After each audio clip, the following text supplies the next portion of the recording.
Good afternoon. For those who don't know me, my name is Roberto. I'm a professor in constitutional law, especially in constitutional procedures in law. And this coming Thursday, June 1st, Juan Miguel Matheus, Juan Carlos Apitz, Alberto Blanco Uribe, and myself will have an activity which is called "Is it necessary or not? Constitutional Assembly in Venezuela."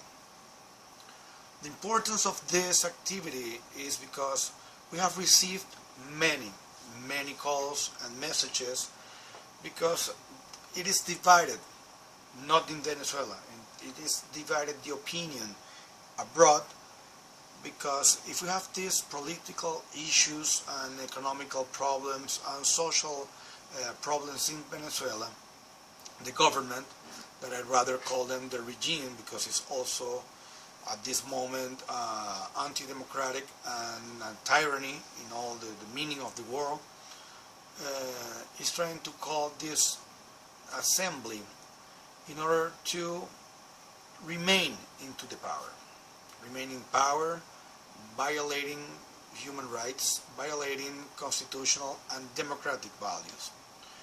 It is important, and we will deal with what is our constitution and what is a constitutional assembly.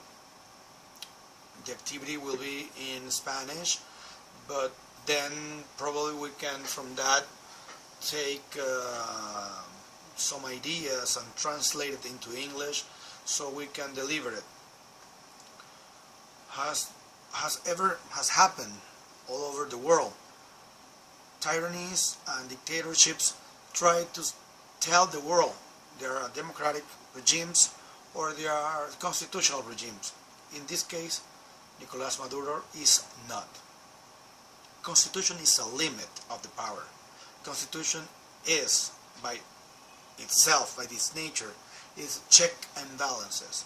And it's not natural that the person, that the presidency, that the organ of the state, which is obligated and which is under the rules of the state of law, can perform and have a constitution for its own.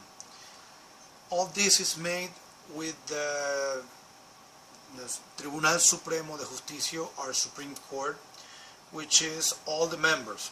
All the members are supportive of the regime.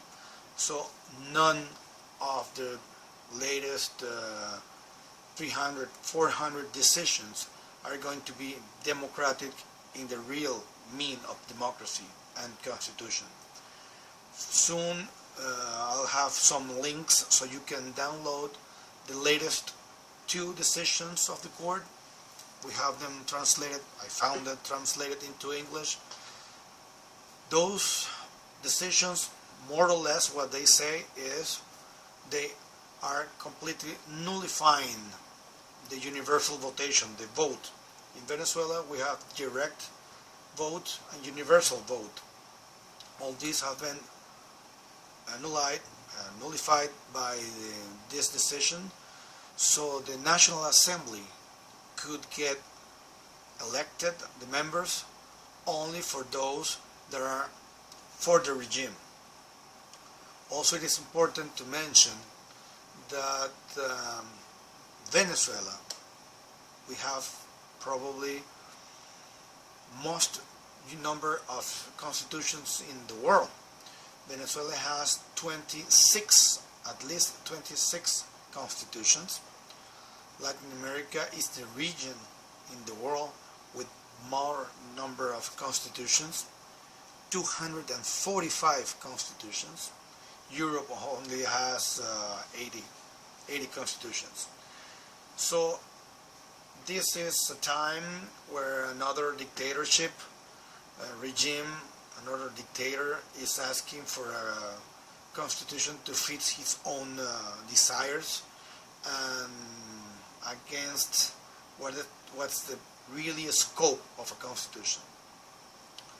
Please, if you want to join us and if you want to give us some questions and ask us something, we'll be glad to respond to you and probably have them in the activity we'll have. And if it's possible and we can make it in English, I'll ask Matheus, Apitz and Uribe if it's possible, and if they are willing to do it in English and probably have some words. Please, anything you want to ask, we'll be happy to receive all your questions, because we need to spread out what's really happening in here. Alright? Thank you for watching, and thank you for writing us. Bye.